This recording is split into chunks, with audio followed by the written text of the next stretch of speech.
lembaga penyiaran harus menghadirkan konten-konten yang positif. Selain itu, pesan kepada publik adalah contoh yang baik dari korban, keluarga korban, dan orang-orang terdekat korban untuk segera melaporkan kasus ini kepada yang berwajib. Karena apa? Karena ini penyerangan terhadap martabat manusia. Kalau tidak dilaporkan kepada yang berwajib, ini akan dianggap sebagai satu kejahatan yang biasa-biasa saja. Lumrah, ya udah di-keep di keluarga saja, tidak perlu orang tahu. Kalau terus-terusan di-keep di keluarga tanpa ada kemudian upaya-upaya mengedukasi kepada publik, ya nanti akan berulang lagi kekerasan-kekerasan yang berikutnya yang akan terjadi begitu. Sehingga kami TV, radio berkomitmen untuk menjaga ruang siar ini bersih dan tidak ada kesempatan bagi para pelaku KDRT. Kekhawatiran selalu di persepsi publik memberikan contoh kepada perilaku publik begitu ya. Katanya TV ada agenda setting, ada opini publik macam-macam dan lain sebagainya. Nah, ketika bicara hal tersebut, maka yang kemudian menjadi titik tekannya adalah jangan sampai publik ini meniru bahwa pelaku kekerasan dalam rumah tangga ini ujung-ujungnya gampang banget nih dielu-elukan, diglorifikasi, tapi dia melakukan kekerasan dalam rumah tangga di rumah tangganya. Ini bukan contoh yang baik bagi seorang public figure untuk kemudian memberikan contoh positif. Contoh itu tidak hanya ada di layar kaca saja. Dia bermain peran bisa, harus baik apa yang kemudian nampak di layar kaca, tapi kemudian di kehidupan nyata di rumah tangga dia juga harus menjadi contoh bagi masyarakat untuk berbuat kebaikan.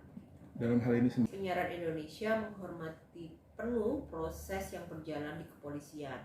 Kita menghormati seluruh mekanisme dan prosedur akan berjalan sebagaimana mestinya. KPI tentu tugasnya adalah mengawasi penyiaran yang ada di Indonesia. Apa yang kemudian tampil di layar kaca itu memang menjadi objek penyiaran kita. Kalau kemudian tidak memberikan edukasi dan informasi yang layak bagi publik, maka kemudian bagi kami diberikan kewenangan untuk memberikan sanksi kepada lembaga penyiaran. Bu, kemarin itu persoalan resmi atau tidak resmi, secara eksplisit memang tidak ditulis di pasal-pasal P3 SPS itu berkaitan dengan KPI melarang, memboikot dan lain sebagainya, tidak ada. Tapi yang jauh lebih substansi adalah di Undang-Undang Penyiaran yang tadi saya sampaikan. Fungsi penyiaran itu adalah mengedukasi, menginformasi, kontrol sosial dan lain sebagainya. Ini salah satunya adalah kontrol sosial. Kalau tidak dikontrol melalui media penyiaran, tentunya ini akan merebak sebagai satu perilaku yang biasa, yang lumrah tadi. Ada di pun nanti di konteks penyiaran berkaitan dengan penegakan hukum, menghadirkan wajah pelaku dalam begitu, itu tidak masalah. Kenapa? Karena ini dalam proses penegakan hukum. Teman-teman tidak mungkin dong tidak kemudian menayangkan, menyiarkan bagaimana kronologis perjalanan dan lain sebagainya, itu tidak mungkin. Kami tetap kemudian melihat konteks ketika melakukan pengawasan.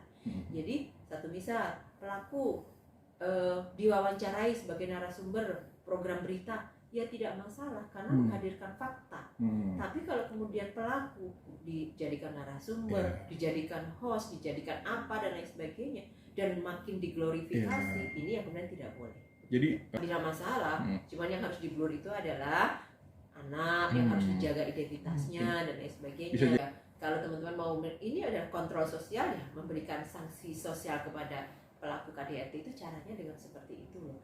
Masih ingat kan kasus yang kemarin SC? Iya, betul. Bagaimana kemudian KPI memberikan himbauan untuk tidak ditampilkan di layar kaca. Meskipun yang bersangkutan sudah menjalani proses hukum selesai, gitu ya.